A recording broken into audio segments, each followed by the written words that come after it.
bom, então tá gravando. Vamos começar. Eu pedi para vocês lerem hoje o capítulo que começa na página 93, que chama Medicalização, Patologização, Medicamentação da Infância, como chegamos até isso. Essa é a pergunta que o artigo busca responder. Então, o artigo quer responder essa pergunta: como é que a gente chegou nesse ponto, né? E ilustra a necessidade de fazer essa pergunta com o documentário que eu mandei para vocês, o link para vocês assistirem, que é ilustrado aqui. Mas vou trazer também algumas outras referências que eu acho interessante para a gente pensar a infância, os acontecimentos da infância e esse ponto de diagnóstico e medicalização da infância. Mas vamos começar aí seguindo rigorosamente ao texto, em alguns pontos, e comentando em algumas partes. Então, abri na página 93, o texto do livro. Então, só lembrando, a gente está aí no Medicalização da Infância, Mal-Estar da Infância e Medicalização do Sofrimento, página 93, tá? E aí é interessante que o texto começa, esse capítulo começa, eu me arriscaria a dizer que, tentando responder essa pergunta, né, como é que a gente chegou a isso, eu me arriscaria a dizer, antes de mais nada, que a gente chegou a isso por um desespero na contemporaneidade do tempo atual de concluir ao invés de investigar. Uma antecipação da conclusão. O que é essa antecipação da conclusão? A ideia de que concluir encerra o pensamento. Então, se eu tenho um problema, e eu elaboro sobre o problema, pergunto sobre o problema continua me incomodando. Mas se eu tenho um problema, e eu respondo ao problema, dou uma resposta ao problema, uma resposta de preferência rápida e imediata ao problema, aquele problema cessa, pelo menos momentaneamente, de me incomodar. É isso. Ufa. É algo até um tanto quanto infantil, sabe quando a criança fica angustiada? O que é isso? O que é isso? O que é isso? Você fala, é isso. A criança, daqui a pouco ela vai voltar com outra pergunta, porque aquela nomeação não foi suficiente, mas por um instante, uma nomeação libera um pouquinho da angústia. Oi, Carmen. Então, veja, eu me arriscaria a dizer que como é que a gente chegou a isso? Pelo desespero de concluir, pela antecipação da resposta, né? Perguntar angustia, responder acalma. Então, perguntar abre, responder fecha. Responder, né? Orienta, perguntar desorienta. Então, quando a gente propõe perguntar, a gente está propondo pensar, o que leva à angústia, abertura e desorientação. Então, de fato, a pergunta é propor, investigar, perguntar ao invés de responder. Sim, a gente está propondo um caminho muito mais tortuoso e conflitante. Responder ao invés de perguntar, imagina que você chega com um problema, olha, eu não estou bem, eu estou bebendo 3 litros de água por dia, acho que isso não é normal. E aí ele diz, de fato, isso é ansiedade. Ufa, eu pelo menos sei por que eu estou bebendo. Eu vou continuar bebendo 3 litros de água por dia, mas pelo menos agora eu sei o nome disso, beber 3 litros. Que é, inclusive, engraçado essa coisa das nomeações que a gente vai arrumando, né? Vocês já viram a quantidade de nomeação que a gente tem? Medo de altura, tem um nome. Medo de lugar fechado, tem outro nome. Medo, a gente vai criando claustrofobia, a gente vai criando um nome para cada coisa, como se isso modificasse de algum modo a nossa relação com o medo. Por que a gente inventa tanto nome? Porque realmente a gente não precisa desses nomes todos. Por que a gente inventa todos esses nomes? A gente tem um nome para cada coisa, perceberam? Um micronome para cada coisa. Talvez para conter isso. Então, eu me arriscaria a dizer que a resposta a esse, como chegamos disso, é, antes de mais nada, também uma característica da contemporaneidade de concluir rápido demais, de encerrar o pensamento. E aí a gente pode pegar na citação da 93, algo interessante. Na segunda linha está aí, ó, a coisa possuída é inexaurível para o pensamento, né? Então, possuir não é dominar, tampouco é esgotar o conhecimento. A coisa possuída é inexaurível ao pensamento, ou seja, há uma fantasia de que quando eu possuo um saber sobre aquilo, é autismo. Isso, de algum modo, esgota o pensamento. Mas a ingenuidade, o que a gente está dizendo, é que possuir não esgota o pensamento.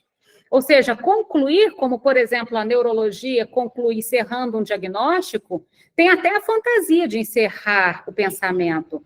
Mas a coisa possuída é inexaurível para o pensamento, ou seja, aquilo não faz com que o pensamento pare. Aquilo estaciona por um segundo, Mas logo depois vem a próxima pergunta. Por exemplo, você chega, olha, meu filho tem sintomas XYZ, o que é? Autismo. Ufa. Aí daqui a pouco, tá, mas o que eu faço com isso? Ah, você vai fazer tais e tais terapias. Ufa. Aí começam as terapias, elas não têm mesmo efeito. Não tiver efeito. E agora, o que eu faço com isso? Então, essa pergunta não cessa, e essa é a angústia. Continuando aí, um exemplo que a gente pode dar disso é, por exemplo, o que está acontecendo em outras áreas da saúde. Vou pegar especificamente a pediatria, que é mais próxima aqui do que a gente está tentando lidar com a criança. Entenda o seguinte, quando a gente tem, por exemplo, uma criança com febre, é bastante comum que os pais levem essa criança ao pediatra ou ao pronto-socorro, provavelmente pronto-socorro, e desejem sair de lá com uma lista enorme de medicações. E se por acaso eles não saírem com uma lista enorme de medicações, eles vão ficar extremamente decepcionados, afinal, eles esperavam uma lista enorme de medicação. Se chegar no pronto-socorro e o pediatra constatar, olha, é uma virose, se der febre, dê um antitermal, mas é uma virose. Hidrate bastante, volte para casa e vamos esperar. Vocês entendem que os pais vão sair daquele pronto-socorro e falar, nunca mais volto nesse hospital, vou procurar outro que saiba melhor, ou seja, que responda com uma lista de medicação maior? E veja, isso que a gente está apontando, responder com uma lista de medicação maior, então se tornou um saber sobre a criança. Qual que é a consequência disso para o que a gente está colocando? Qual a dificuldade, por exemplo, da pediatria também fazer uma clínica que não salva para a supermedicação? E, de fato, a gente tem assistido a dificuldade, de modo geral, disso. Se você vai ao médico, faz os exames, sai de lá sem nenhum diagnóstico e sem nenhuma medicação, você tem a sensação que você perdeu tempo. Chegamos a esse ponto. Nossa, eu gastei meu tempo à toa, fiz exame à toa, gastei meu dinheiro à toa. Mas, gente, não é uma notícia boa? Não é para isso que você foi, para não descobrir nada? Não, não é essa a lógica. É necessário descobrir alguma coisa, ter um nome para ela e medicar aquilo que foi descoberto. E a gente tem trazido essa lógica para saúde mental. Nem gosto muito da palavra mental também não, mas estou usando ela porque é uma área comum. A gente tem trazido essa lógica para o psiquismo. E aí voltamos aí na página 93. Vamos ler essa parte, a primeiro parágrafo da introdução, que é muito legal, olha só. Uma criança de 9 anos chega ao consultório e, ao ser convidada a falar de si, a primeira coisa que nos diz é: sou bipolar. Uma mãe solicita por mensagem uma consulta de seguinte maneira: preciso tratar o toque do meu filho. Um menino de 5 anos. A escola nos chama para tratarmos de um déficitzinho de atenção. Olha que interessante, as subjetividades foram substituídas por diagnósticos. Então, em vez de vir trazer o meu filho, ele é o fulaninho, ele gosta de tal coisa, não gosta de tal coisa, ao invés de trazer uma narrativa sobre o fulaninho, eu trago o diagnóstico do fulaninho, vim tratar o toque do meu filho. E aí continua o parágrafo. Esses fatos corriqueiros no dia a dia da clínica com crianças demonstram a impregnação na linguagem cotidiana do discurso patologizante, tanto no nível social quanto no nível singular. Então, o que é essa... Então, esses fatos corriqueiros nos colocaram já na língua cotidiana a ideia de que, inclusive, isso é uma das dificuldades no início de um tratamento, as pessoas, por que você veio aqui? Não, eu vim aqui porque eu tenho depressão. E aí, o que a gente orienta os estagiários? Não se paralise diante dessa nomeação, ela não te serve para nada. Você vai perguntar, tudo bem, mas o que é depressão? Como é a sua depressão? Quanto tempo ela se manifesta? Até o ponto em que você consiga fazer o sujeito abandonar desse significante, depressão, por exemplo, entende? Mas há um amor a esses significantes, há um amor tal a esses significantes que parece que eles passaram por cima do sujeito. Avancem um pouquinho mais e vamos dar um saltinho aí para a página 95, sobre, em relação a qual que é o desafio, então. Qual que é o desafio nessa proposta de questionar a patologização e a medicalização da infância? O desafio é, no início da página 95, elucidar qual o espírito científico está na base das ações não patologizantes ou despatologizantes das práticas de cuidado. Para tanto, o debate não deve se desviar da questão do sujeito, que se torna seu eixo central. Nossa intenção é discernir entre os modos de subjetivação e subjetividade E epistemologias objetificadoras e não objetificadoras do sujeito, resguardando o lugar e a especificidade distinta tanto das ciências biológicas quanto das ciências humanas. Então, veja, qual que é o grande desafio aí?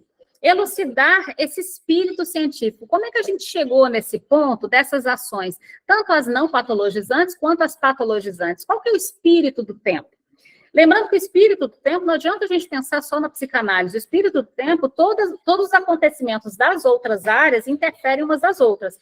Então, o que está acontecendo na tecnologia interfere na psicanálise. O que está acontecendo na medicina interfere na psicanálise. Pode acontecer na pedagogia, interfere. Vocês entendem?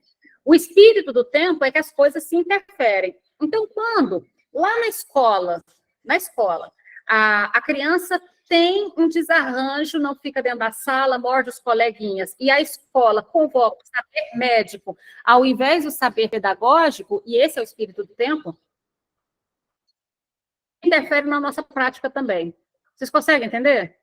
Então, qual que é o espírito do tempo aí? Veja, a nossa intenção é discernir os modos de subjetivação e subjetividade e epistemologias objetificadoras e não objetificadoras do sujeito.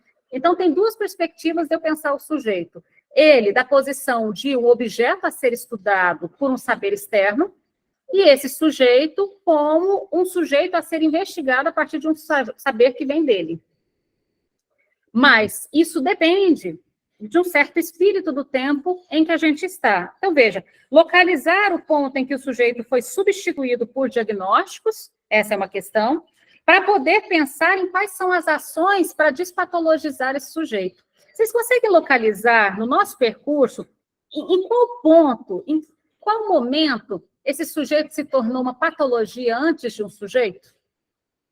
Vocês conseguem imaginar alguma hipótese, tanto quem está online quanto quem está presencial, alguma hipótese? Em que momento o sujeito se tornou um código, um CID, um F84?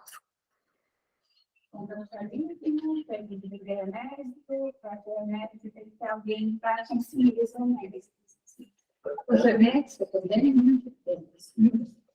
também. Então, a questão do capitalismo, a questão dos estudos genéticos, a questão do tempo, eu diria, sobretudo. Se tem uma característica importante que, desde 1930, com a interpretação dos sonhos, o Freud vem apontando, é uma preocupação do modernismo e hoje da contemporaneidade em relação ao tempo. Essa ideia de agilidade, de diminuir o tempo que se gasta, de diminuir o tempo das coisas, até na escola. Vocês lembram que a aula era 1 hora, passou para 50 minutos, depois passou para 45 minutos? Até as consultas, as próprias sessões de análise, era 1 hora na época do Freud, passou para 50 minutos, 45 minutos, hoje 30 minutos. No filme, no documentário, ela mostra aquele programa do Domingos, né? Sim. Ele coloca o programa de computador e a criança, você faz desse jeito, a criança vai respondendo para ele chegar a uma conclusão da personalidade da criança, de um jeito mecânico. Né? Sim, no filme aponta isso e veja, em vez de eu brincar com a criança, observar a criança para poder ir entendendo como a criança responde, ao invés disso, eu ofereço um instrumento pronto, né, Dominique, eu ofereço um instrumento pronto para que a criança responda diante daquele instrumento.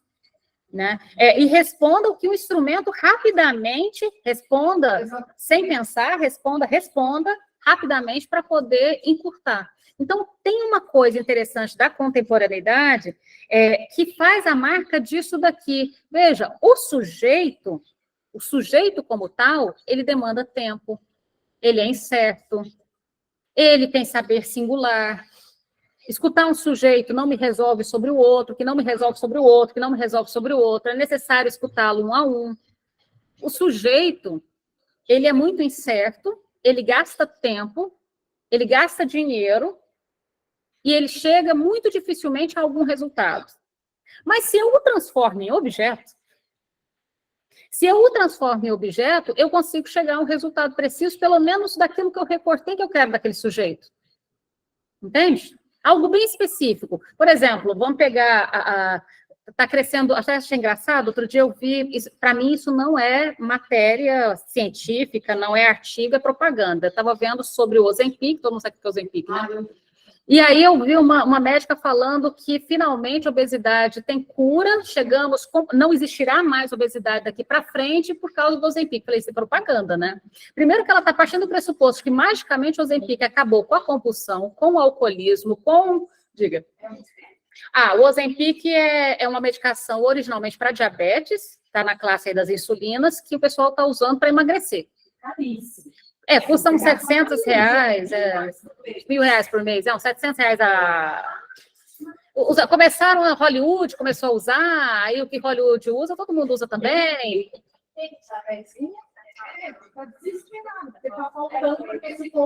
E isso é uma coisa importante. Aí tem uma coisa muito egoísta. As pessoas que estão usando essas medicações para emagrecer estão tirando do mercado para quem realmente precisa para ficar vivo, que é para os diabéticos. Vocês lembram que aconteceu isso na pandemia com a cloroquina também?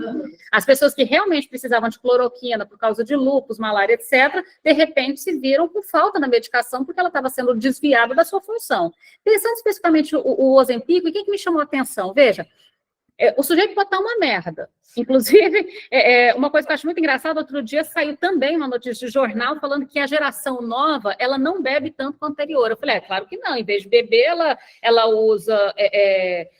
O que ela usa, gente? Vamos fazer a lista aqui. Aprazolam, Rivotril, Ritalina, Risperidona. Beber, dá tempo de beber com esse tanto de química. Então, a nova geração, ela bebe menos. Maravilha, não sei se isso é realmente uma vantagem. Então, vamos supor que a pessoa está lá injetando insulina. Teoricamente, ela não deveria injetar pela vida toda, ela deveria injetar por um tempo determinado, mas... Vamos supor, olha só que interessante, que a questão do corpo não é tão objetiva. Que a pessoa, ela conseguiu chegar na meta, perdeu lá o tanto de peso que ela queria, e aí ela fala, chegou no peso, agora basta tirar o Ozempic, continuar se alimentando normalmente, fazer atividade física e vida que segue. Mas vamos supor que exista subjetividade e a pessoa fique dependente da medicação. E suponha que se ela parar, ela vai perder todo aquele esforço e vai engordar de novo. Curamos, de fato, o problema? Ou vamos supor que a obesidade da pessoa seja causada por alcoolismo. E a pessoa, então, ela até consegue emagrecer algo por causa da medicação, que inibe a fome, mas permaneça bebendo e caminha ainda talvez até mais rápido para uma cirrose. Resolvemos o problema? Então, tem alguma coisa na cultura contemporânea que diz que se eu circular o objeto e resolver este objeto, eu tenho uma eficácia. Eu queria trazer um exemplo de... Tem uma condição, eu não sei se ele é nacional. Deixa eu virar para você, que você fala. Aqui, ó. É o Apvida. A gente tem ele lá em Goiânia. E eu passei por isso, muitas colegas minhas também. Eles oferecem serviço psiquiátrico relativamente barato. O plano é relativamente barato. E a consulta com o psiquiatra, tipo, não dura 5 minutos, sabe? É online, ele não dura 5 minutos. Tipo assim, não é exagero. E ele não pergunta nada, assim, subjetivo mesmo. Por que você tá aqui? Porque me disseram que minha psicóloga falou que eu tô com ansiedade um pouco. Então, vou te passar isso daqui. E assim, ele não se preocupa em passar os efeitos do remédio, nem... Tipo assim, é uma coisa super automática. E... assim, quando foi, eu tive que perguntar o que isso vai fazer no meu corpo, sabe? Porque ele não se interessou a falar isso. E porque não dá tempo. Deixa eu aceitar aqui, essa pessoa que entrou. Então, veja. E não dá tempo. E não dá tempo porque, veja, o tempo que ele poderia te explicar alguma coisa, ele atende outras 2 ou 3 pessoas. Então, é de fato uma consulta mais barata? Porque se um profissional cobrasse um valor X para atender tanto tempo, e aí ele divide esse valor em 3 pacientes e divide o valor em 3 também, é uma consulta efetivamente mais barata? Praticamente consulta, você está pagando por uma receita. Perfeito, talvez seja mais... E aí isso é bem objetivo. Você pagou, você tem uma receita e você compra medicação. Isso é o objetivo. Então, tem alguma coisa aqui que diz que o subjetivo foi se tornando bem insuportável. E é até bem insuportável porque as pessoas se cansaram de ouvir umas às outras, né? Vocês perceberam que quando a pessoa está falando, você começa a mexer no celular e tal, tipo assim, na hora que ela começar a falar alguma coisa importante, é como se o diálogo, isso tudo se tornasse um tanto quanto insuportável. E aí, vamos seguir aí mais um pouquinho. Ainda na página 95, veja, segundo a proposta, então, do Bachelard, citada aí na página 95, ele tem uma proposta de localizar, então, quais são os obstáculos epistemológicos, ou seja, quais são os limites do conhecimento de um campo, de uma área, né, em relação à infância. Então, quais são os limites do saber médico sobre o saber da educação, né? Quais são os limites, por exemplo, do saber das ciências humanas, do saber das ciências sociais. E aí é interessante a gente pensar, vou voltar lá do exemplo que a gente acabou de falar sobre e se a criança tem um desarranjo na escola e ao invés da escola questionar a si mesmo de que modo eu posso rever o meu método pedagógico para lidar com esse desarranjo da criança, a escola lança a questão para fora da escola. Chama os pais e digam, há um desarranjo, leve a alguém que conserte esse desarranjo. E não se coloca como questão. E é interessante a gente pensar na epistemologia disso. Veja, é como se a escola estivesse dizendo que o saber médico está acima do saber pedagógico. Quem decidiu essa hierarquia? Aonde foi estabelecido, teve uma votação para decidir qual saber vale mais? E aí vamos em relação ao saber das ciências humanas e sociais. Quem decidiu que o saber genético, por exemplo, do autismo é 100% genético, sem nenhuma, vou nem pegar o autismo, vou até colocar outras, que eu vou trazer um pouquinho sobre o TDAH, que, por exemplo, déficit de atenção, tem nada a ver com o transtorno cultural, não tem nada a ver com os acontecimentos, a hiperaceleração do tempo, a hiperestimulação do tempo, não, nada a ver, ele é certamente genético. Da onde se tirou que o saber da sociologia, da antropologia, da filosofia, da psicologia, se tornariam submetidos, então, ao saber da genética, por exemplo. Esse é o ponto que o Bachelard coloca. Qual que é aqui os obstáculos epistemológicos? Localizar os limites do conhecimento de cada área. Mas será que as próprias áreas estão localizando os limites do seu conhecimento? Veja, quando a neuropediatria manda um documento exigindo um apoio para a escola, ao invés de ir até a escola, trocar uma ideia para construir um saber, ela ultrapassou os limites do saber médico, vocês entendem? Débora? Renata, eu queria só pontuar em cima disso, que, inclusive, a escola se frustra com isso, né? Nós tivemos um caso aqui no município que estava em processo de diagnóstico, né? E a escola batia o pé que era uma criança autista, e a gente batia o pé do lado de cá que não era uma criança autista, que existia um ou outro sintoma autístico, mas não era uma criança autista.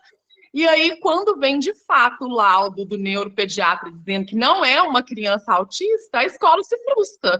Como assim não é uma criança autista? Desculpa, gente, caiu uma coisa aqui. E aí a escola pergunta, mas como assim não é uma criança autista? Inclusive, inquire os pais, sabe? Não é leva em outro médico, porque esse médico está errado. Então, assim, o saber médico passa literalmente a ocupar, inclusive, o espaço pedagógico. Passa, e é interessante isso. Veja, por que a escola se frustra, Débora? Se frustra porque ela vai ter que achar uma outra resposta para o problema. Então, o problema é o meio dela, não a criança. Então, quando eu tenho uma resposta, veja, este problema, autismo, aí o neuropediatra concorda, este problema, autismo, deu match. Fechamos. Não precisamos mais pensar no problema. O que não resolve o problema, efetivamente. Porque, veja, ter a nomeação de autismo não muda o fato de que a escola vai ter que lidar com aquela criança.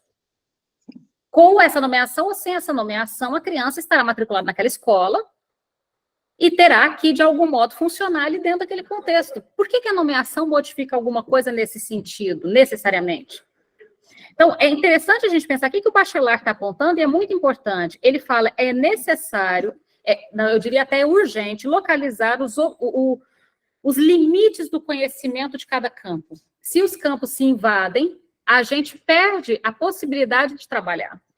Por que os pais, a maioria, sentem prazer de o filho dar um medicamento, o filho ter um laudo, parece que procura. Assim, quando eu levo meus filhos e o médico não dá nada, eu adoro, eu acho ótimo. Ou se eu levo um psicólogo e ele não tem laudo nenhum, para mim, nossa, maravilhoso. Mas parece que tem pai e mãe que, não, vamos mudar de médico porque ele tem alguma coisa, ele tem que ter alguma coisa. Parece um prazer. O que é isso? Talvez quando fala disso. Estranho, né? Quando falam no sentido psicológico, tipo, se esquivar da culpa, talvez, do que, meu filho não é assim por minha causa, tem alguma outra coisa para explicar, além de mim. Priscila, o que você ia comentar? Oi. Acho que acrescentando o que a pessoa que está assistindo aí falou, eu acho que uma das questões que a gente pode pensar é o fato de tirar uma responsabilidade também, né? Porque aí é o que você falou da resposta, né? Quando se tem um diagnóstico, né, some o sujeito, a responsabilidade do sujeito, a responsabilidade dos responsáveis, né? Ele é assim, porque ele tem tal transtorno, né? Então, acho que uma das coisas a se pensar, né, que eu acredito que são muitas, né, é a questão da responsabilidade. Então, só que é interessante a gente pensar para onde essa responsabilidade está indo. Pensar um pouquinho e já passo para a Daiane. Veja, para onde essa responsabilidade está indo? Porque, de modo geral, não são todos que estão sendo responsabilizados. A responsabilidade está se voltando sobre a criança e eu acho que a criança está ficando com o fardo um tanto quanto pesado demais.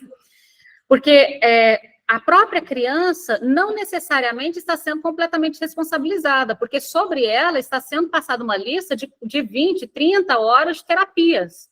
Como quem diz, você precisa se consertar disso, que não é culpa nossa. Hoje, inclusive, eu recebi logo cedo, começando cedo o debate ali, não era nem 7 da manhã, eu recebi um artigo da Unifesp, localizando chama o gene autista, o nome do artigo. E o pessoal curioso, obviamente, qual é o artigo chama gene autista, localizando o autismo como algo puramente genético, inclusive a palavra que eles utilizaram, agora esqueci qual que era mesmo? Aberração cromossômica, uma aberração cromossômica que causava um distúrbio nas famílias. Ou seja, olha, Priscila, onde colocar a responsabilidade? Esse artigo, eu vou mandar para vocês lerem, vocês vão adorar. Esse artigo propõe, então, que o autismo é uma aberração cromossômica que faz as famílias serem disfuncionais.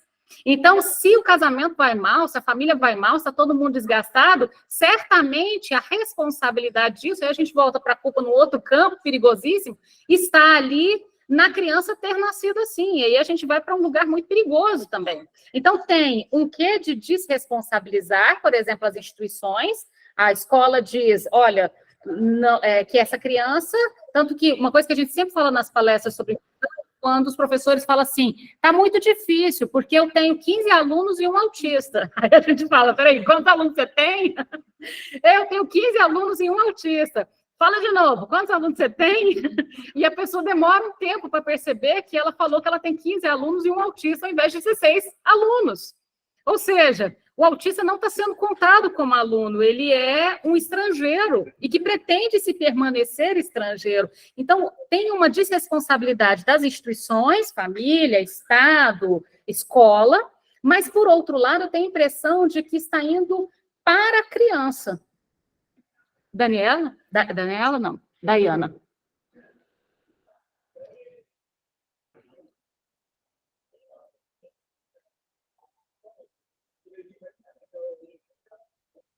Eu estava apertando no lugar errado, desculpa. Vocês foram falando e eu fui cruzando assim, com várias coisas que eu fui lembrando. Primeiro, quando eu sou psicóloga, e eu lembro de a gente estudando em psicologia escolar, e eu não lembro qual era a autora, agora eu costumo esquecer os nomes, eu lembro assim, mas esqueço os nomes. Eu acho que foi a Maria Helena Pato, que falava que há essa culpabilização, né? que quando há uma dificuldade de aprendizagem, os pais culpam a escola culpam a família, né? Porque uma família disfuncional, uma família assim, é porque, né? E fica buscando culpa na família, ou na criança, e fica um jogando a culpa no outro, quando na verdade a gente tem toda uma questão do sistema educacional e tudo mais, das leis que são tomadas por quem está lá de cima, assim, ou por quem está de baixo, toda essa questão do sistema, né? Então, eu acho que ele entra nesse fator aí de buscar um culpado que fica ali entre escola, família e criança, né? Um tentando jogar a culpa para o outro. Então, conseguir um diagnóstico seria conseguir jogar a culpa na criança. Eu também me lembrei de estudos de grupo, né? Que a gente sempre tem o bode expiatório. Então, quando a gente fala em família, quando a gente tem uma pessoa com o laudo dentro da família, essa pessoa funciona como um bode expiatório, e pensando que a criança ela é o sintoma do casal, ela acaba ocupando esse lugar de bode expiatório também, né, que a culpa é sempre da criança, tudo recai sobre a criança depois do diagnóstico, e aquilo que a gente falou no último encontro, de atender a demanda, né? Então, porque quando eu tenho o laudo, vem a terapia, vem a medicação, vem alguma coisa que vai atender aquela demanda e eu não preciso mais investir. A moça comentou ali sobre, quando eu levo meu filho no médico, o médico não tem nada, eu fico feliz. Tem pai que parece que busca o diagnóstico. Busca o diagnóstico porque o diagnóstico vem com medicação. Então, se a criança está com uma corizazinha e vai lá no médico, o médico fala, é garganta, é isso, é aquilo, toma um antibiótico, a mãe fica feliz porque, pronto, está atendendo demanda. Se falar assim, é só hidratar e repousar, a mãe não aceita, porque ela precisa de algo que atenda a demanda. E o médico também atende a demanda da mãe. Então, eu acho que abarca todas essas questões também. Sim, acho que esse jogo, e aí é interessante, gente, porque fica parecendo uma coisa meio religiosa, né? Culpa. Culpa é uma coisa cristã, culpa é uma coisa religiosa. Em que momento que a gente, de repente, voltou a discutir culpa, né? Teoricamente, no campo da saúde, não era para estar discutindo culpa. Mas sim, de repente, a gente está discutindo culpa. A escola atribui a família atribui a escola, e nenhum dos dois localizando devolve para a criança. E aí a gente vem ao saber médico que... E aí é interessante isso, tem carimbado essa teoria. Veja, essa pesquisa, que não é uma pesquisa no final das contas, é uma opinião, porque não tem dados científicos que sustentam essa pesquisa, responsabiliza a criança autista por uma desordem familiar. Que coisa engraçada. Que a criança, então, ela causou uma desordem familiar. Então, a próxima etapa vai ser igual ao documentário, vamos tirar a criança da escola, porque ela causou uma desordem escolar, vamos tirar a criança da família, porque ela causou uma desordem familiar, e vamos colocar numa instituição? E aí a gente cai de novo num lugar muito perigoso. Então, essa ideia do Bachelard é muito interessante. Enquanto as áreas de conhecimento invadirem para além dos limites do seu próprio conhecimento, a gente não vai produzir um conhecimento razoável. É necessário que as áreas conheçam os limites do seu conhecimento. Inclusive que as áreas, por exemplo, do saber médico, reconheçam o saber das ciências humanas e sociais, eu diria. Me parece, inclusive, que está faltando, viu? Isso realmente está faltando. Então, há um saber maior e mais válido que o outro, a ponto de um saber submeter as outras áreas. Na página 95 e 96, tem duas citações interessantes. Na 95, nesse parágrafo onde está falando do Bachelard, na linha 6, veja, o termo medicalização é o conceito que marca um corte epistemológico entre os excessos do alastramento da jurisdição do campo da medicina sobre os problemas que dizem respeito ao campo das ciências humanas. E aí continua, o conceito teve a sua origem na década de 70 para descrever a crescente apropriação pela medicina de problemas que são parte do ciclo vital humano, relativos aos comportamentos, estudos psíquicos ou condições corporais que passam a ser incluídos no rol das ações do médico. Então, o termo medicalização, ele é um conceito que marca um corte epistemológico. O que ele está dizendo? Ele alastra a jurisdição do campo da medicina. E ele alastra para cima de quê? Para cima de problemas que até então eram do campo das ciências sociais, ciências humanas e sociais. Quer ver um exemplo? Dentro do DSM tem um transtorno que chama transtorno causado por abuso, negligência ou abandono. Eu acho muito interessante. Dentro dos transtornos infantis, tem um que é transtorno causado por abuso, negligência e abandono. O que é engraçado, porque transtorno é algo da saúde, da medicina, mas especificamente aí. Negligência, abandono ou violência, etc., é algo das ciências humanas e sociais. Então, como que o problema do abandono e da violência vai ser tratado medicamentosamente? E o mais interessante, ele é. Diga, virar para você.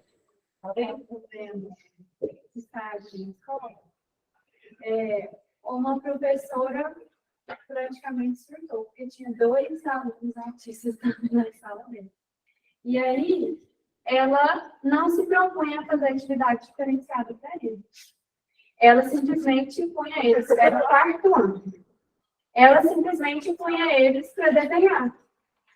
Aí eu tive que começar a trazer, pesquisar atividade diferenciada para eles, lembrar, porque ela simplesmente deixava eles lá no fundo da sala, junto comigo, e pronto, desenhando.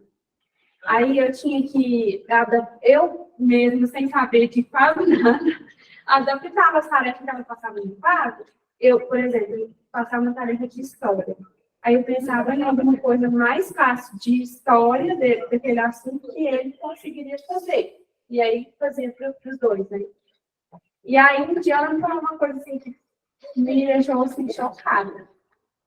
Ela falou assim que ele é aluno de inclusão, mas ele acaba excluindo os outros da curso, porque ele era muito agitado. Mas sabe? Esse reverso. Ele é muito agitado. E ele queria que, quando ele se folgava com o assunto, ele queria conversar e falava, tinha não sei o quê.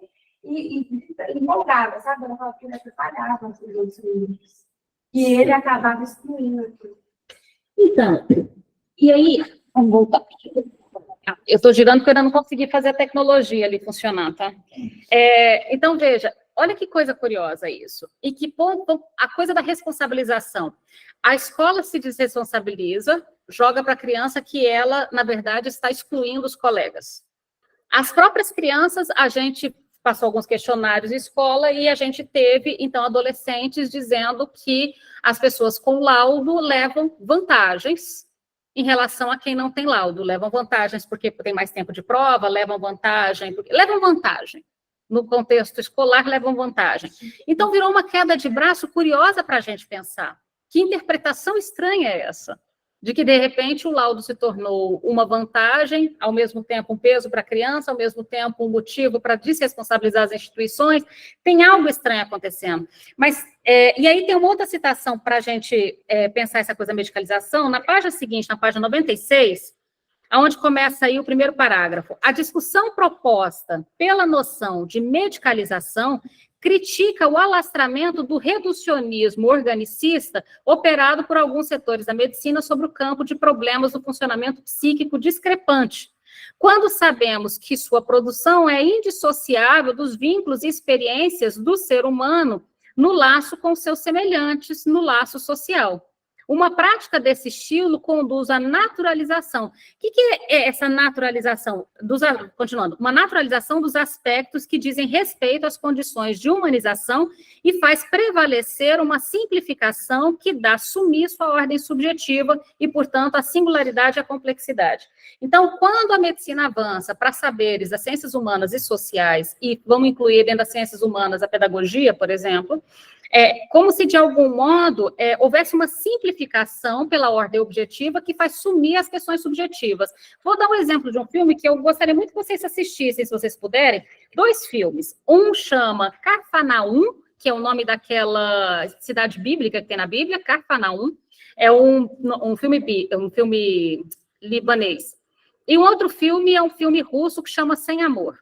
Nesse primeiro filme, esse Cafarnaum, que é bem interessante, é sobre uma criança, ele não sabe qual idade exatamente ele tem, atribuem a ele, olhando os dentes, que ele não tem dente de leite, logo deve ter por volta de 12 anos, mas ele não tem documento, nem ele, nem nenhum dos irmãos, ele não sabe quantos irmãos ele tem, ele não sabe qual a idade que ele tem, ele só nasceu. E aí, o que é interessante é que esse filme passa numa periferia, numa favela do Líbano, que você vai olhar e vai falar assim, poderia ser uma favela brasileira. É a mesma coisa. alguns adultos para dezenas de crianças, muitas crianças, a Deus dará, pegando a expressão, né, ali se virando para sobreviver de algum modo, crianças pedindo dinheiro no sinaleiro, crianças brincando em casas abandonadas, enfim, algo que a gente localiza aqui também. E aí chega num determinado ponto em que essa criança que não tem exatamente uma idade, mas calcula-se que mais ou menos 12 anos, ela é completamente responsável, então, por levar algum sustento para a família, por cuidar dos irmãos menores, ela assume responsabilidades completamente incompatíveis para o que uma criança deveria estar fazendo. Num determinado ponto, essa criança comete um crime, e eu não vou falar qual é o crime, porque é interessante que vocês assistam para entender. E quando essa criança é presa, e a princípio até que haja uma vaga no presídio para menores de idade, que estava lotado, ele é preso, inclusive, com adultos, outros adultos que cometeram crimes e imigrantes, até que ele é transferido para uma prisão para menores, que no Líbano se prende menores aí.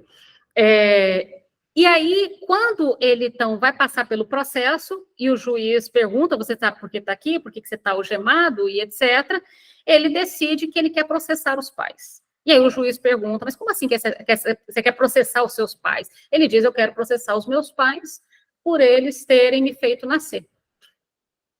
Por eles terem me feito nascer num mundo em que eles não tinham condição de me criar. Num mundo em que eles não tinham a mínima condição de que eu existisse. Esse filme realmente é incrível. E é interessante, porque assim, ele está com raiva dos pais, então ele quer processar os pais, mas caberia dizer que ele quer processar também o Estado, ele quer processar, porque lembre-se que há uma responsabilidade, os pais não são inteiramente responsáveis pela criança, o Estado é responsável pela criança, então na falta dos pais deveria haver Estado, né? Então ali não há nem família nem Estado, mas é interessante o mote, porque essa criança então ela é presa por um crime do qual ela é responsabilizada. Você cometeu um crime, logo você será punido por esse crime que você cometeu.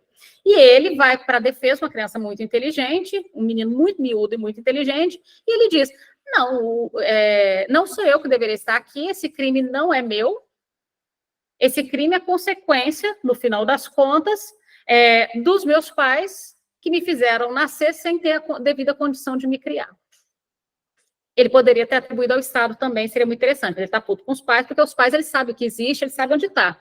O Estado é impalpável, e o Estado nunca esteve presente na vida desse menino. Ele nunca foi para a escola, ele não tem certidão de nascimento, o Estado nunca esteve presente.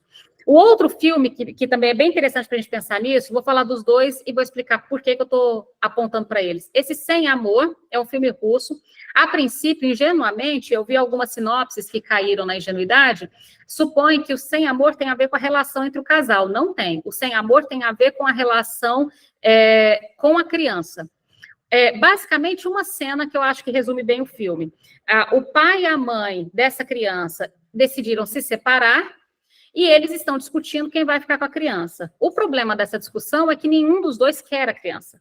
Então, a criança está no cômodo ao lado, os pais escutando toda a conversa, e os pais debatendo quem vai ficar com a criança. E o pai diz, mas você tem que ficar, você é a mãe. A mãe diz, não é justo que você possa tocar a sua vida e eu não possa tocar a minha vida. E tocar a vida inclui, obviamente, tirar a criança da história. E aí, no final das contas, como os dois se sentem no direito de tocar a vida, e tocar a vida exclui a criança, eles decidem entregar a criança num orfanato, para que os dois pudessem tocar a vida. E a parte curiosa desse tocar a vida é que o pai já está envolvido com outra mulher que está grávida. E a mãe quer conhecer um homem para constituir uma família. Logo, o tocar a vida inclui crianças, mas não aquela criança. Entendem? Então, esse é o mote do filme Sem Amor. Para aquela criança, há amor para um outro homem, para uma outra mulher, para uma outra criança, mas não há para aquela criança. Né? E aí é interessante vocês observarem o que vai acontecer nessa criança. Ambas as crianças são levadas a determinados problemas de comportamento. Nesse filme, ele comete um crime, no outro, ambas acabam indo para transtornos de comportamento, digamos assim. E é interessante a gente observar, e aí a gente volta, então, a esse ponto do texto, sobre essa questão da medicalização. O porquê que quando eu imponho um saber sobre o outro e desqualifico os outros saberes, por exemplo, se eu retiro do campo epistemológico, do campo do saber, a sociologia, a antropologia, a história, as ciências humanas e sociais, a psicologia, a psicanálise, e coloco como preponderante ou como único saber o saber médico, a consequência disso vai ser uma simplificação da questão.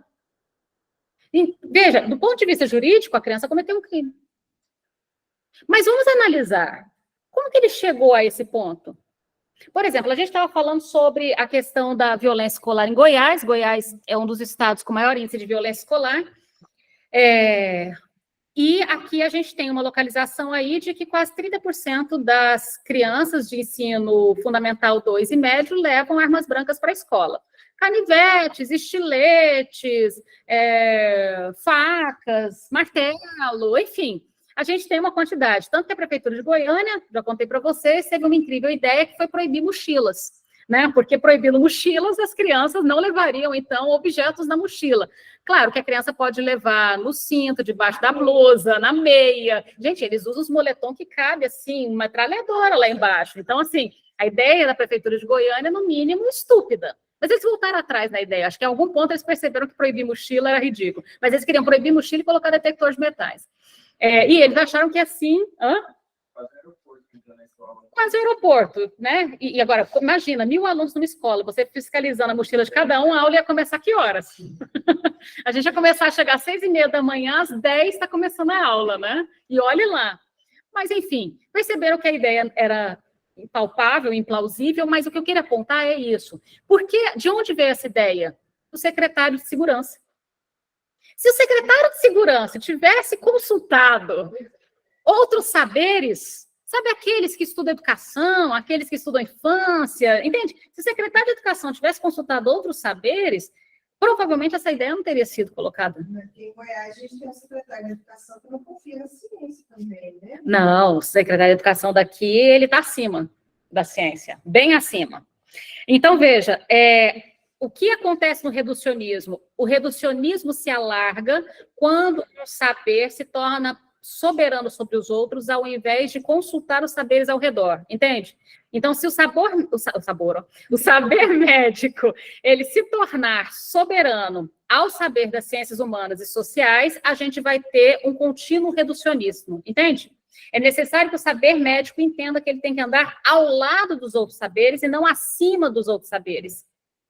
E é interessante porque, por exemplo, na psicologia, a gente estuda todos os outros saberes, não é? A gente vai estudar filosofia com o professor de filosofia, a gente vai estudar estatística com o professor de matemática, a gente vai atrás desses outros para tentar encontrar um campo semântico, um campo comum, um campo epistemológico, né? Vou virar para você. Pelo menos que eu vou para cada vez mais é uma crescente. Como é que você acha que a gente pode inverter a situação?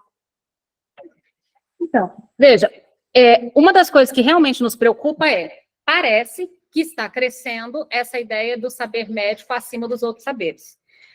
Algo que vai acontecer, todos os médicos vão para a área de estética, fazer harmonização facial, e aí talvez, porque está dando mais dinheiro, porque a gente vai chegar agora à marca de 1 milhão de médicos do Brasil e está faltando médicos nos lugares mais relevantes, mais importantes. Então, está todo mundo indo ser esteticista, né? E os outros saberes estão ficando... No postinho, ninguém quer. Nas fronteiras, ninguém quer. Saúde na família, ninguém quer. Saúde comunitária, ninguém quer. Está faltando aonde? Às vezes a própria família não deixa seguir esse caminho. Não, claro que não. Me gastei dinheiro demais com você. E postinho, né? Melhor botar dinheiro para médico. Não o suficiente. Mas não é o suficiente. Mas veja, por que a gente está apontando isso? Para ganhar dinheiro na área da saúde mental, você tem que acelerar o processo. Esse é um problema, entende? Não dá, porque, por exemplo, imagine o seguinte, você vai fazer ali um preenchimento, quanto custa um preenchimento? Vamos chutar aí, uns R$1.000 um botox, 2.000 um preenchimento? Estou chutando baixo ou tá bom? Tá bom, né? Mais ou menos isso. Lembrando que boa parte do processo é feito por um assistente, que ele contrata, e ele mesmo não gasta lá muito mais do que 5 ou 10 minutos para ganhar essa grana. Na área da saúde mental, quanto tempo vai se precisar trabalhar, e tempo é uma coisa importante, porque a única coisa que você não produz a mais, você tem 24 horas, você tem 24 horas, não tem como criar mais tempo. Quanto tempo você vai ter que trabalhar para atingir esse objetivo financeiro? Então, o objetivo financeiro é um dos nossos impedimentos da clínica. Estranho, né? Porque a clínica bem feita, ela consome um tempo que não é efetivamente pago. Esse é delicado. Então, como que a gente vai reverter isso? Não sei. Eu digo que a gente precisa pensar em formas, eu acho que isso que a gente está fazendo aqui é uma das formas, ou seja, essa coisa da gente ampliar saberes, dialogar com diferentes campos, dialogar com diferentes áreas, buscar um convívio constante com diferentes áreas, ou seja, equipes mais multiprofissionais, é um modo. Mas eu não sei se isso resolve, porque quando a gente faz, por exemplo, reuniões no CAPS, vem profissionais de todas as áreas, exceto os médicos.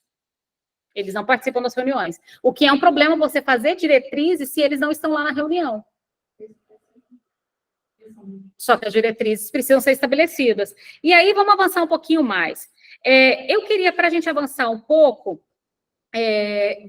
pensar um pouco sobre a questão do exemplo do TDAH e da relação de multitarefa. Para isso, sobre essa questão de... Vamos supor que há um impacto que não seja genético, que não seja orgânico, que venha de outras fontes. O autor que estudou sobre isso chama Christoph Turkel. Ele tem uma tese que chama Sociedade Excitada e esse livro que chama Hiperativos Abaixo a Cultura do Déficit de Atenção. Eu queria pegar um trecho só para a gente pensar sobre o elogio da multitarefa. O que é o elogio da multitarefa? A gente parte do pressuposto hoje de que uma pessoa eficaz é uma pessoa que consegue fazer várias coisas ao mesmo tempo. Chegamos a tal ponto que quando uma empresa faz desvio de função, ela não chama mais desvio de função, ela diz, eu estou te dando a oportunidade de você desempenhar, além da sua função, esta outra, para a gente poder testar você na empresa.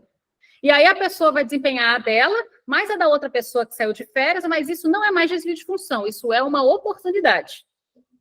Isso é para você demonstrar competência, para mostrar flexibilidade no seu currículo, entende? Você não vai ganhar nem um centavo a mais, mas a gente vai te dar a oportunidade, né, de você desempenhar diferentes tarefas aqui na nossa empresa, para você poder mostrar o quão flexível você consegue ser. Então, a multitarefa ganhou tal um elogio que no Dia das Mulheres sempre nós somos elogiados por sermos multitarefa. Parabéns, mulheres que conseguem ser mães, empreendedoras, trabalhadoras, e vai fazendo aquela lista toda. Então, há um elogio da multitarefa. Mas vamos pensar, então, a multitarefa, o Turkel vai chamar o TDAH como um transtorno cultural.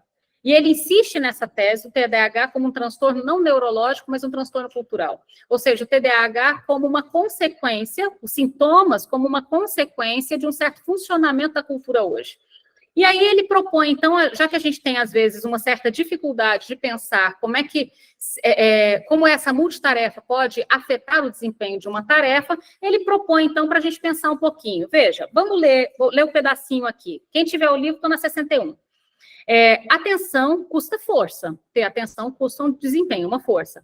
Não consegue se prender a uma coisa por horas, a fio, sem nenhuma pausa. Então, realmente, a gente consegue prestar atenção numa mesma atividade sem nenhuma pausa? Não, a atenção requer um esforço, gasta uma energia danada, exige determinadas pausas. A palavra mágica da ordem do dia, da contemporaneidade, é a multitarefa. Quanto mais coisas a pessoa consegue executar ao mesmo tempo, mais versátil ela se torna e mais tempo consegue poupar. Então, a gente tem essa ideia. Eu vou fazer 3 coisas ao mesmo tempo para poder poupar tempo. E para que eu estou poupando tempo? Para descansar? Não, para poder trabalhar mais em outra coisa. E assim sucessivamente. Então, a multitarefa nessa sequência. Ora, não se pode negar que algumas dessas combinações, de fato, funcionam bem, quando determinada atividade está tão automatizada que recua para o plano de fundo que permite devotar atenção total às outras tarefas. Por exemplo, lavar louça e ouvir notícias. Até que dá, certo? Lavar louças e ouvir notícias dá. Nesse caso, a pessoa pode se concentrar inteiramente nas notícias, com a lavagem da louça transcorrendo ali por si só. Ao final, no máximo, você não vai saber quantos pratos você lavou, quantos copos você lavou, mas também não faz diferença. Ao final, você olha para a pia e fala, a louça está lavada. Pronto, é uma atividade que é possível fazer as duas coisas. Ouvir música e escrever um texto ao mesmo tempo. Se a música tiver, por exemplo, escutar Bach e escrever, legal, Bach me ajuda a escrever. Agora, escutar Ney Matogrosso e escrever, eu só consigo prestar atenção no Ney Matogrosso. Ele me rouba completamente toda a atenção. Talvez isso não dá. Por exemplo, lavar louça e praticar yoga ao mesmo tempo. Talvez seja um pouco difícil. Vai gerar um certo acidente, né? Você esticando a perna ali atrás e ensaboando a panela, o copo lá em cima. Então, continuando aí a proposta dele. Então, veja, a múltipla atenção que se dirige ao mesmo tempo com toda a força a objetos inteiramente diferentes é absurdo. Então, quando eu dirijo a atenção para um e ignoro o outro, por exemplo, presta atenção nas notícias e eu lavo a louça automático, tudo bem. Mas quando eu preciso de dois objetos completamente diferentes, ambos exigem uma dedicação e uma atenção, isso é um absurdo. E aí ele aponta assim, mas não deve ser confundida com a atenção flutuante do Freud. Esse é o ponto que eu queria colocar para vocês. Freud sugeria aos psicanalistas, essa possui, na verdade, apenas um objeto, o paciente. A atenção flutuante só tem um objeto que é o paciente. E é orientada no sentido de, tanto quanto possível, não deixar de levar em conta mesmo elementos aparentemente supérfluos, como ritmos narrativos, pausas, respiração, palavras de saudação, palavras de despedida. Ela é o contrário da multitarefa. E aí, então, ele coloca assim, veja, multitarefa seria, pensem vocês na análise dessa cena, multitarefa seria se, durante a sessão, o psicanalista checasse seus e-mails, selecionasse comprovantes para a declaração de imposto de renda, oportunamente resmungando ao paciente, continue tranquilamente, falando tudo que tiver à cabeça, estou todo ouvidos. É de aguardar uma certa ansiedade do paciente, ele vai dizer, né? O que é o autor está errado, Flávia? O nome do autor, você está perguntando? O autor está certo, eu achei que estava errado. Está certo, Christoph Turkel, isso mesmo. Então, veja, imagine isso, imagine que você vai a um analista, ele diz, meu ouvido está com você, mas enquanto isso, meus dedos estão fazendo imposto de renda.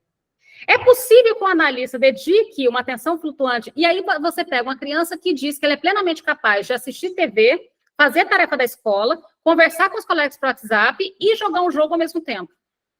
E aí depois a criança vai dizer que ela tem dificuldade de concentração e que a tarefa não foi devidamente executada porque devido à dificuldade de concentração, ela passa a ter uma dificuldade de compreensão, então ela não entendeu a tarefa. Mas veja, se um analista não pode fazer o imposto de renda e atender um paciente ao mesmo tempo, eu diria que uma criança não pode fazer tarefa assistindo TV ao mesmo tempo. No entanto, as crianças fazem tarefa assistindo TV. E se você fala que a criança não tem TDAH, os pais ficam nervosos. Ficam nervosos. Mesmo porque, de outra forma, implicaria em mudar a rotina. Por exemplo, quando a gente fala para os pais algo do tipo, olha, tem que tirar o celular da criança, os pais... Ou tem que ajudar o seu filho a fazer dever de casa, mas o do celular é que me chama muita atenção, a cara de desespero dos pais. Como se a criança fosse arrancar a mão dos pais. Tipo assim... Você está dizendo que eu tenho que tirar o celular do meu filho? Pô, quem sou eu? Mas é porque se tu tiver o celular, ele precisa dar uma atenção para a criança. A atenção. Olha só que interessante. Será que a atenção, que se tornou a falta dela, um grande sintoma da contemporaneidade, ela não precisaria ser construída primeiro nas relações também? Inclusive essa atenção? Entende? Então... A atenção dos filhos tem 1 milhão de outras coisas que requerem a minha... Aí voltamos para a multitarefa novamente.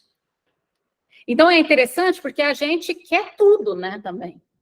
A gente quer todas as coisas ao mesmo tempo. Então, continuando aí um pouco, veja, se a gente aplicar, então, esse exemplo para uma criança ou para um adolescente, imagine, então, a criança fazendo tarefa assistindo desenho animado. Ou estudando para uma prova e jogando, esqueci o nome do jogo de novo, Forte, o quê? O pessoal joga Fortnite. Jogando Fortnite. Comendo com a família e conversando nas redes sociais. Ele não está comendo com a família. Sim, namorando e vendo série, né? Pensa só que interessante essa cena. Então, nesse sentido, o que o Turkel propõe é reler o TDAH, né? Vamos voltar ao TDAH e vamos reler não como um transtorno neurológico, mas como um transtorno cultural. Pode haver algo de neurológico em alguns casos, mas a crescente do diagnóstico talvez nos aponte, a crescente diagnóstico na contemporaneidade, talvez nos aponte para a ideia de um transtorno cultural. E a proposta dele de um transtorno cultural é bem interessante. Ele diz resumidamente assim, veja, ora, na verdade, não dá para negar, estou na página 47, tá, do Turkle. Ora, na verdade, não dá para negar que no cérebro de uma criança incapaz de concentração, as coisas se passam diferentemente do que acontece no cérebro de uma criança capaz de concentração. Ok, tem alguma coisa que acontece, mas ele quer pegar a origem dessa incapacidade de concentração. Veja, também não é errado, no caso, falar de transtorno, porque transtorna mesmo, causa um mal-estar, um transtorno, ok, estamos de acordo com isso. Mas defender, por um lado, que o TDAH é uma doença e, por outra, pura e simplesmente a ela se referir em termos de contato perdido ou ligação incorreta, portanto, nada que pudesse, de alguma forma, tornar plausíveis a novidade e a frequência dessa suposta doença é menosprezível. E quem consegue entender um distúrbio do cérebro somente por meio de uma terminologia mecânico-maquinal, esse não é capaz, senão com ela, de imaginar efeitos genéticos, lesões, sinais de exaustão, ligações incorretas, tem ele próprio um ponto cego. Ignora mesmo algo que distingue qualitativamente o cérebro de qualquer outra máquina que o esquematiza, a sua enorme plasticidade. O que ele está apontando? Se o cérebro tem uma enorme plasticidade, vamos aceitar que há algo neuronal. O que ele está dizendo é, será que a velocidade das questões culturais não são as causadoras de determinadas características neuronais? E supondo a plasticidade neuronal, se eu modifico questões culturais, eu poderia, então, modificar, pela elasticidade neuronal, essas lesões e acontecimentos e sinais, portanto, do TDAH? A proposta é interessante.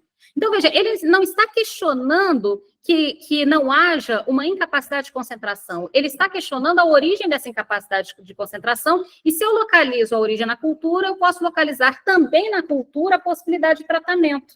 Essa é uma ideia interessante. Vamos voltar agora para o texto aqui do livro, do mal-estar na infância, para avançar um pouco. Então, veja, a pergunta que o Turkle está fazendo é quem veio primeiro, igual a história do ovo da galinha, né? Quem veio primeiro? Os danos neuronais que afetaram o funcionamento da cultura e tornaram a cultura rápida e hiperestimulada, ou quem veio primeiro? A cultura que funciona desse modo e causariam, então, esses danos neuronais. Quem veio primeiro?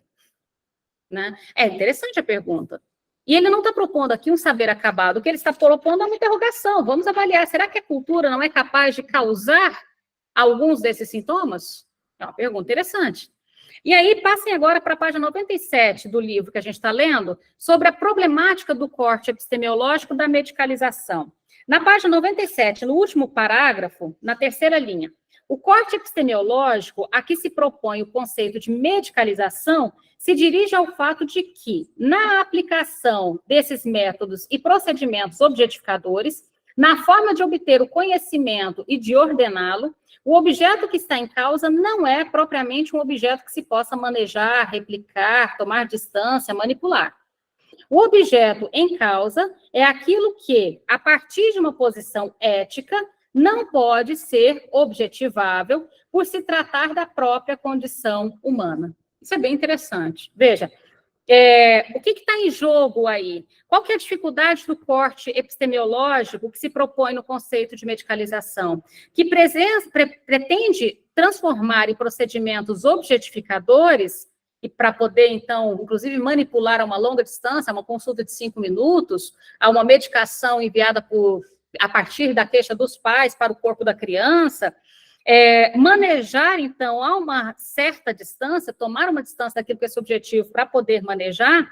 O problema é que, veja, o final, o objeto em causa é aquilo que, a partir de uma posição ética, não pode ser objetivável, porque faz parte da própria condição humana. Como que você vai transformar em algo objetivo a condição humana? Então, quando eu tento transformar em algo objetivo a condição humana, eu crio tratamentos desumanos. Por exemplo, o próprio documentário. Quando a gente fala, por exemplo, num hospital, que a gente precisa humanizar um hospital, E até engraçado, o pessoal ri de vez em quando desse termo, né? Mas como assim? Se o hospital trata humanos, como assim humanizar o hospital? Sim, humanizar o hospital, porque o hospital ele vai caminhando para uma mecanização tal que ele se torna desumanizado. Embora ele atenda o corpo dos seres humanos, não necessariamente ele atenda os seres humanos. Vocês entendem a diferença? Atender o corpo não é o mesmo que atender o ser humano, porque o ser humano, a condição humana, não é objetivável como é o corpo.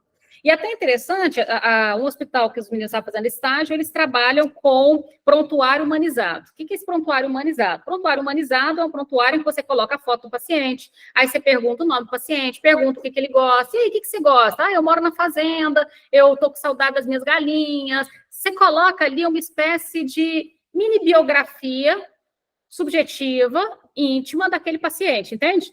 E você prega ali no lugar daquela ficha que tem o plano de saúde, que eu acho super engraçado, aquela ficha tem o que realmente importa. O plano de saúde, se é particular, SUS ou qual plano, isso realmente importa. Já viu que a notícia mais importante que tem naquela ficha atrás do leito? É o diagnóstico da doença, o número do leito, o número do prontuário. O que a gente percebeu é que não tinha o nome do paciente, não tinha nenhum saber sobre o paciente, e como estava tudo em códigos e números, o paciente poderia ser rapidamente trocado um pelo outro. E aconteceu. Como é que a gente conseguiu introduzir a ideia dessa questão humanizada? Porque nós temos históricos de vários hospitais em que a medicação de um paciente foi parar com outro paciente pela troca de códigos. Então, colocar a foto e o nome do paciente, talvez ajudaria o próprio paciente a ajudar a não errar a medicação que ele vai tomar? É interessante essa ideia, né? Ou seja, mas isso gasta tempo? Isso gasta tempo. Você vai precisar de um profissional que converse com o paciente, que digite a informação sobre o paciente, que coloque essa informação no quadrinho e pregue na parede. Isso gasta ali pelo menos uma meia hora, 40 minutos de atenção ao paciente. O hospital paga por esse tempo? Essa é a questão. Quanto custa isso ao hospital? E se ele quer gastar isso? Então, vamos avançar um pouquinho mais sobre essa questão do corte epidemiológico. Então, na página 97, por que não é ético esse recorte epidemiológico? Não é ético porque quer transformar em objeto, em objetificável, a condição humana que não é. Na página 98, para terminar esse trecho, na quinta linha de baixo para cima. Então, assim, é possível compreender por que a objetalização do ser humano, apoiada em sua instrumentalização, produz efeitos de desubjetivação. Palavra terrível. Então, veja, quando eu tento, então, compreender o ser humano a partir do objeto, e quando é um joelho, até que é um pouquinho mais fácil. Vou tratar o seu joelho. Embora nem assim, para ser honesta. Vou dar um pequeno exemplo. Meu avô tem 92 anos e o joelho está terrível. Ele caiu recentemente, quebrou o fêmur, né? E no que quebrou o fêmur, até recuperar o fêmur, o joelho piorou de vez, porque você fica, enfim, uma coisa piora a outra. Fica parado, o joelho perdeu a musculatura e agora para voltar esse joelho a dobrar e andar e segurar o corpo não está lá uma tarefa tão fácil. Aí, o ortopedista propôs uma série de procedimentos de botox, infiltração, preenchimento nesse joelho, e um dos procedimentos o anestesista não autorizou. E aí, o ortopedista autorizou, o anestesista não. E o anestesista é quem mantém a pessoa viva, né? Então, se o anestesista diz não, você fala, opa, por quê? E o anestesista deu uma interpretação muito interessante, porque é a família toda, tá? Minha família é dessas, que vai todo mundo para consulta online, presencial, tudo junto. E aí o anestesista disse assim, falou assim, o ortopedista, ele está fazendo esses procedimentos um atrás do outro, porque ele não suporta a queixa do seu Edgar, que é o meu avô, e meu avô realmente é uma pessoa insistente, em relação a esse joelho. Ele quer a qualquer custo andar, e o ortopedista quer, a qualquer custo, atender esse pedido. Mas o que ele está propondo vai levar teu avô a um risco que não terá o benefício. O que ele está propondo não vai ter o efeito que espera. Ele está propondo só para fazer ele parar de reclamar. Até o próximo procedimento, e próximo procedimento, próximo procedimento. O anestesista fez uma leitura psicanalítica? Veja, o O anestesista tem razão. Não é? Esse anestesista é bom. Porque ele poderia fazer o procedimento, ganhar a parte dele e pronto. Não, ele diz, olha, eu não concordo com o procedimento porque é um risco, que não há garantia de melhora e que me parece está sendo proposto pela angústia desses dois cidadãos na minha frente. Seu avô que quer andar e o ortopedista que quer resolver o problema. Mas não é mais um problema de joelho. Olha que interessante, o que ele fez? Ele humanizou o tratamento. Estávamos falando de joelho e ele não leu joelho, ele leu outra coisa. Então, vocês entendem que esse saber ele pode aparecer em outros pontos, e é interessante quando aparece. Então, veja, continuando aí, diferente então da ideia objetiva de medicalização e de patologização, a gente tem então a proposta de um processo subjetivo. O que é esse processo subjetivo que está aí na página 99? Na página 99, primeiro parágrafo, na linha 5, né? Nessa perspectiva, inconsciente, linguagem e historicidade são componentes do jogo da constituição da subjetividade e marcam a impossibilidade de domínio do sujeito sobre a totalidade de si. A subjetividade é, portanto, o conceito articulador em torno do qual é desenvolvida a concepção da infância e do sofrimento psicoinfantil. Olha que citação interessante. O que a gente está propondo? A gente está propondo voltar para a prática clínica, o inconsciente, que não deveria ter saído de lá, a linguagem, que nunca deveria ter saído de lá, que é falar, a historicidade, que em 5 minutos de consulta você não consegue puxar, a historicidade, são componentes do jogo na constituição da subjetividade. Ou seja, são componentes do jogo que mostram que é impossível o domínio do sujeito na sua totalidade, mas a possibilidade de um certo saber. Então, a subjetividade, portanto, é um conceito articulador.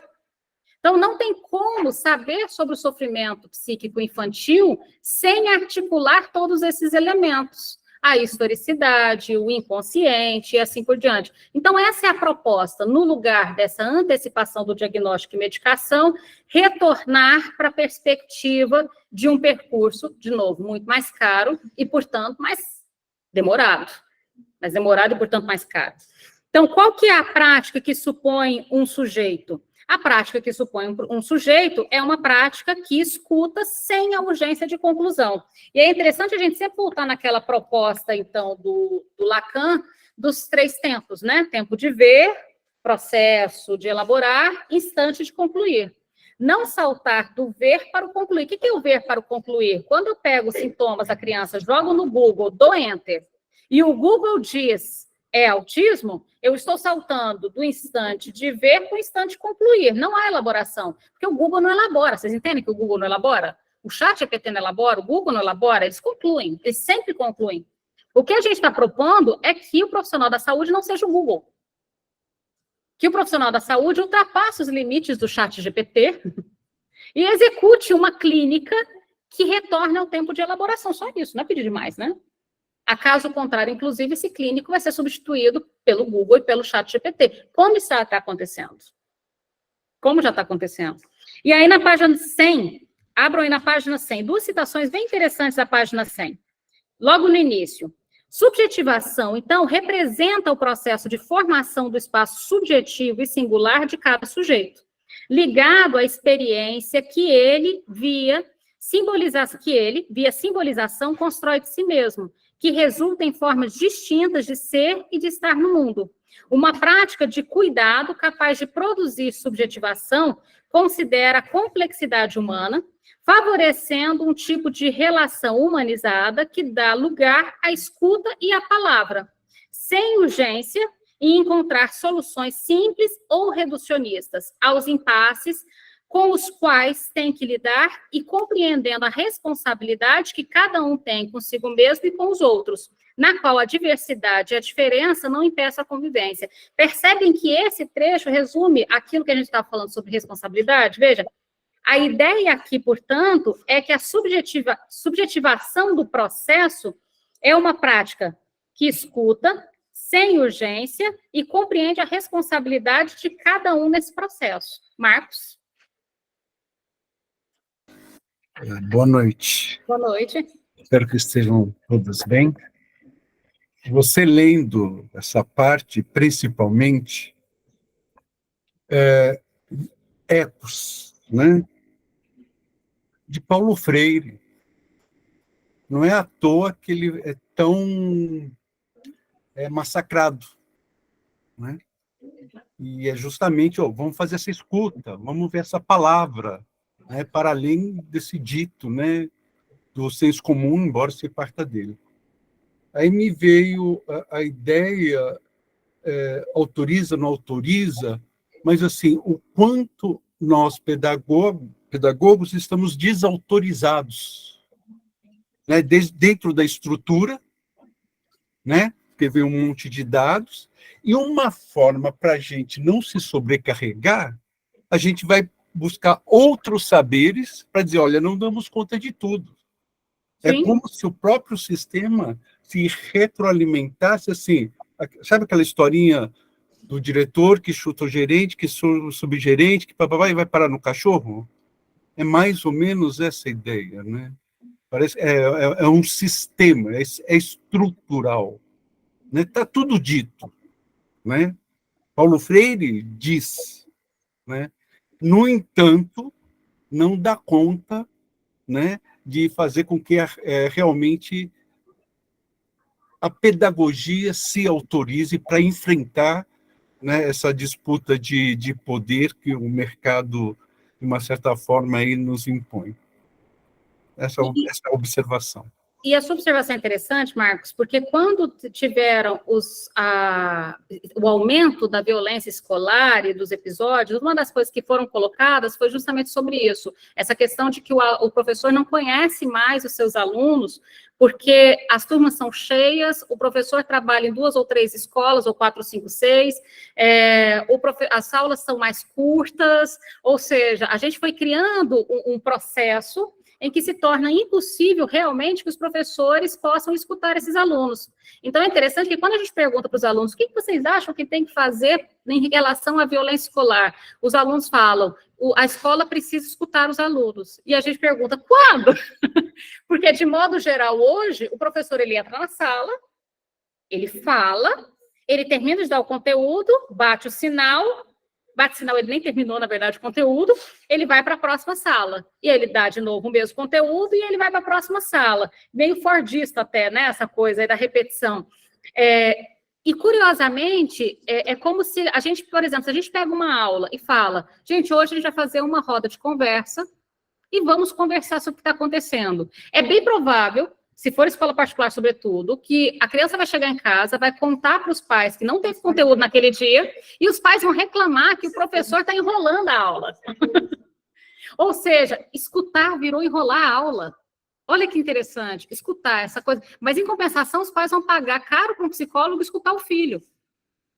Virou um mercado muito interessante. Então, a escola, há um processo em que os professores não podem mais escutar a criança, e aí depois vai ter que se buscar um outro lugar que escute essa criança. Mas, para responder rapidamente a queixa da escola, enquanto esse processo de escuta não avança, a gente vai no outro saber médico que dá um laudo e uma medicação. Então, de fato, a gente criou um mecanismo muito interessante. E ele está tão bem amarrado que a gente fica até meio desesperado. Ele está tão bem amarrado que a gente pensa, como é que a gente vai romper ou cortar com esse mecanismo? E tanto que na página 100 ainda, os autores continuam aí, inclusive, veja, na 5ª linha do 2º parágrafo, falando sobre essa naturalização. A naturalização é relativa a um tipo de discurso que apresenta a patologia psíquica como uma condição natural do ser humano. Então, a criança tem TOD, é porque ele já nasceu mal. Né? A criança, é porque ele já nasceu, Desde bebê, a criança já tem. Não é interessante? Nada aconteceu no mundo, nada aconteceu na relação da criança com as instituições, já está dado. Então, essa naturalização da patologia psíquica, a naturalização das condições de humanização, e lembrando, as condições de humanização é humano no mundo. As condições da humanização, sou eu na rua, sou eu na escola, são os acontecimentos sociais, econômicos. E se a gente pega a infância, por exemplo, os dados estatísticos, os alunos de psicopatologia, a gente sempre fala sobre isso, se você pega, por exemplo, a deficiência intelectual, na grande maioria, está nas faixas econômicas D e E, a gente não tem como dizer que ela é, portanto, natural. Se elas são mais presentes numa classe econômica, D e E, do que na classe A, B e C, eu posso dizer que a deficiência intelectual ela é provocada pelas condições socioeconômicas que essa criança é imposta. Ah, claro. É porque não tomou ácido fólico na gestação, entendi. Vivendo e aprendendo. Mas tem essas explicações, e certamente explicações que vão culpar a mãe, claro. Então, veja, nesse sentido, qual que é, então, uma prática que supõe, então, o sujeito, essa prática que supõe, então, essa escuta sem urgência? É essa que a gente leu na página 100, tem um pouquinho aí na página 101, mas eu vou avançar um pouquinho para a gente poder fechar. Então, na página 102, na metade desse parágrafo que começou no anterior, está assim: em psicanálise, a noção de subjetivação está referida ao posicionamento do sujeito como autoteorizante, constante tradutor de si mesmo, e os efeitos produzidos pelos acontecimentos inerentes à condição de existir. Olha que interessante. Então, na psicanálise, a noção de subjetivação está referida não só a estar no mundo, mas qual a posição desse sujeito nesse estar no mundo. Então, eu vou ao mundo e que posição de sujeito é essa que eu estou no mundo? E para saber sobre a posição de sujeito, não tem como esse saber vir de fora. É necessário perguntar ao sujeito como é que ele vai ao mundo, que saber que ele traz para si quando ele vai ao mundo. E aí, para a gente poder fechar, caminhando agora para a conclusão por causa do tempo, 2 pontos que eu queria colocar. A partir do filme, então, A Infância Sob Controle, o documentário Infância Sob Controle, que a gente mandou aí no grupo, né, tem no Vimeo. É interessante que ali, e eu achei muito interessante a descrição sobre a interpretação de por que, então, a criança ela é retirada da escola e da família para levar para a instituição. É a ideia de esterilização mesmo, né? Igual você vai no centro cirúrgico totalmente limpo, né, de bactérias, vírus ou qualquer contaminação que possa interferir naquele processo cirúrgico, para não interferir. Então, neste processo, a gente vai tirar qualquer contaminação. A contaminação da escola, a contaminação da família. O médico pergunta para esse tipo, meu menino, como é a relação dele com a família, a relação com ele na escola, nada. Porque são processos de humanização. Então, perguntar sobre a relação dele com a família, ou seja, as questões intrafamiliares ou interhumanos, não é objetivo. Não é objetivo. E aí, para a gente poder fechar aí com esse filme, na página 103 e 104, 2 citações. Então, essa primeira, no final desse primeiro parágrafo, tal como a esterilização do campo é feita para realizar uma cirurgia, a criança é isolada do ambiente para fazer testes, diagnósticos, procedimentos. Como o sintoma nada tem a ver com a relação da criança com os pais, não há motivo para observar a interação entre eles, a dinâmica familiar, o nível de conflito intrafamiliar, as tensões interhumanas, porque o que está acontecendo com a criança é um acontecimento da criança. A perspectiva do documentário é que esse acontecimento não tem nada a ver com nada da ordem do humano, é da criança. Na página 104, no final do primeiro parágrafo aí, o circuito está fechado. Lembra que a gente falou no início sobre a coisa do circuito aberto, fechado? Perguntar, abre. Responder, fecha. Aqui temos respostas, logo o circuito está fechado. Não cria um enigma, não indaga pelo sentido, não busca pela existência subjetiva da criança, nem sequer toca nas identificações e recusas simbolizadas no pequeno objeto transicional que carrega. Né? O objeto transicional é aquele ursinho, né, que ele está carregando, é o coelhinho, né, que ele está carregando, inclusive de mãos dadas ali com o médico que faz os experimentos, né, o doutor dos horrores. Então, o circuito está fechado. Se está fechado, ele não... Inclusive, tem uma coisa até interessante, quando ele vai fazer um procedimento, ele vira para a criança, mas você não está com medo, não é mesmo?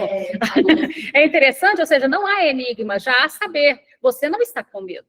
Você já afirma para a criança o que ela tem que sentir ou não sentir. Na criança fala, a gente vai sair daqui e vai tomar um lanche.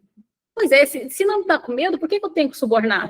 Então, percebe que já há um indício ali. E para a gente fechar, porque a gente chegou ao nosso fim, Na página 107, eu acho que isso fecha bem essa questão do filme, quando diz, no início da 107, nessa cena, quando o médico parece querer conversar com o Thibaut, as tentativas de troca entre o adulto e a criança já não se efetivam, pois se dão no interior de um contexto que não existe conexão interhumana, ou seja, não tem afeto. São universos paralelos que não se encontram. O médico detém de antemão o saber sobre a criança, seja ele a verdade do diagnóstico, seja a pergunta para a qual já tem resposta. Thibaut, por sua vez, senta para trás e se desconecta afetivamente do médico, evidenciando que percebeu que o doutor que o convoca verbalmente não tem, de fato, disponibilidade de escutá-lo. Isso aqui é bem interessante para a gente pensar na nossa prática clínica. Se você não demonstrar disponibilidade de escutar a criança, ela certamente não vai ter disponibilidade de te contar absolutamente nada, de trazer nenhum conteúdo. O médico aqui em questão, ele já tem todas as respostas. Então, a conversa que ele tem com a criança não serve para nada, porque ele já tem todas as respostas. Inclusive, algo que uma marca muito importante da clínica da criança, com a criança, é não supor que há um saber maior do que o próprio saber do sujeito, precisa ser levado eticamente para a clínica com crianças. Então, a gente tem que tomar cuidado, porque até quando a gente vai conversar nas supervisões, às vezes a gente vê que a criança, a gente tem muitas informações sobre a anamnese que foi feita com os pais, por exemplo, mas a gente tem pouca informação coletada com a criança. E normalmente a gente fala assim, tá bom, a anamnese com os pais eu entendi, mas agora me conta como é que foi a observação com a criança. E daqui a pouco você volta na anamnese com os pais. Não, eu entendi a anamnese com os pais, mas me conta como é que foi com a criança. Volta para a anamnese com os pais. É como se o que os pais disseram, ele fala a mesma língua que eu entendi. Eles falam português, eu entendo português. O que a criança diz a partir do brincar, da birra, é uma língua que eu não entendo. Logo, eu não me disponho a escutar. Esse talvez seja o grande desafio da clínica com criança, se dispor a escutar uma língua que eu não entendo, supondo que há um sujeito, e onde há um sujeito, há um saber. Se há um saber, esse saber tem que ser escutado. E o texto conclui, na página 109, com o seguinte, veja, na página 109, na metade do primeiro parágrafo, a industrialização da ciência, que é a nossa hipótese inicial, inclusive, a industrialização da ciência, acarretou o compromisso desta com centros de poder econômico, social e político, os quais passaram a ter um papel decisivo da definição das prioridades científicas. Inclusive, uma coisa interessante, psicólogo nunca recebe congresso pago por indústria farmacêutica, né? Os médicos, eles recebem viagens, congressos, né? Hotel. A indústria farmacêutica dá uns brindes, né? Oferece ali umas vantagens financeiras completamente desinteressadas, é claro, a esse profissional. Por que o pedagogo não recebe vantagens financeiras, o psicólogo não recebe vantagens financeiras? Por quê? Vamos no congresso, tem que pagar o congresso. É você que vai pagar. Não, ele recebe ali, né? Porque ali também, obviamente, sem nenhum interesse. Então, veja, essa industrialização da ciência deixa um problema. Quem não tiver dentro desse processo industrial vai entrar em conflito.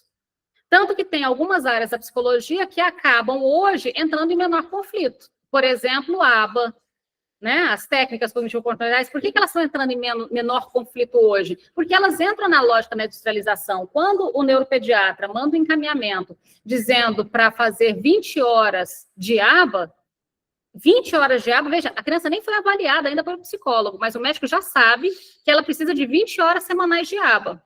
20 horas semanais de ABA já é industrialização, já é mercado. Não, 20 horas semanais de ABA, mais 2 horas de fono, mais 2 horas de TO, mais 1 hora de musicoterapia, mais 1 hora de ecoterapia, mais neuropsicopedagoga, mais AEE e professor de apoio na escola. E a aba está entrando dentro da escola. Sim, e eles querem o aba dentro da escola, mais o apoio. Eles fazem terapia aba dentro da escola, com a solicitação da neuropediatra. E essas crianças, eu estou falando isso, uma lista de uma criança de 3 anos, 4 anos, 5 anos. Ou seja, numa pré-escola ainda, a criança já está com uma lista de atividades de 40 horas semanais de trabalho, que um adulto tem dificuldade. Então, a industrialização da saúde mental, eu acho que é um ponto que a gente precisa colocar. Deixando aí, nessa mesma direção, Silva Júnior aponta que esse tipo de empreitada quando examina a noção heigleriana de instalação, sua vigência e formato, que assume nosso tempo, cria uma nova convenção da divisão entre normal e patológico. Completa as condições de base que permitirão à psiquiatria um salto para além das fronteiras da medicina, a saber, da indústria do bem-estar. Adoro a indústria do bem-estar. A saber, né, dessa indústria do bem-estar, essa bem-sucedida joint venture acadêmico-empresarial. Então, há uma indústria do bem-estar. Não à toa, quando o Prozac foi lançado, ele foi lançado com o nome Pílula da Felicidade. A Pílula da Felicidade, ou seja, a indústria do bem-estar. Para que você vai ter dificuldades para dormir se você pode tomar essa medicação? Para que você vai ter dificuldade de ereção se você pode tomar essa medicação? Para que você vai ficar aí com palpitação na hora de apresentar um trabalho se você pode tomar essa medicação? E aí ele fecha esse problema. Então, considerar a infância com as suas necessidades, seus conflitos, suas aquisições e seus atrasos, seus tempos, constituição da sua subjetividade, seus impasses, dificuldades, dramas, traumas, angústias, medos, alegrias, tristezas, inquietação, impulsividade, imaginação, criatividade, desatenção, vivacidade, olha a lista de coisas para a gente observar na infância, inteligência, desordenamentos. Dá tempo de fazer isso rápido? Olha a lista de coisas para observar na infância. Obriga a entendê-la como um tempo de vir a ser, cuja construção se dá no interior do laço humano, fonte de processos de subjetivação. Né? Tem uma coisa que eu já ouvi muita gente falando, quando é assim, os diagnósticos são escritos a lápis. Essa terminologia aí do diagnóstico escrito a lápis veio de uma profissional da Argentina, e é interessante essa lógica, que na infância o diagnóstico tem que ser escrito a lápis para ele não se tornar uma determinação. Lembra que a gente estava falando isso no encontro passado, para o diagnóstico não virar uma profecia de algo que será realizado e não que já está lá, é necessário essa ideia do diagnóstico escrito a lápis. Mas o diagnóstico escrito a lápis não cumpre as exigências do plano de saúde, não cumpre as exigências da escola dar um professor de apoio. Vocês entenderam o problema? Há um mercado que diz que o diagnóstico tem que ser escrito a caneta para você poder acessar os serviços. E a gente diz que o diagnóstico tem que ser escrito a lápis para não matar o sujeito. Esse é o impasse. Esse é o impasse. Mas a gente entendeu como que a gente chegou nesse impasse com esse texto aí da Fabíola, do Francisco e da Luciana.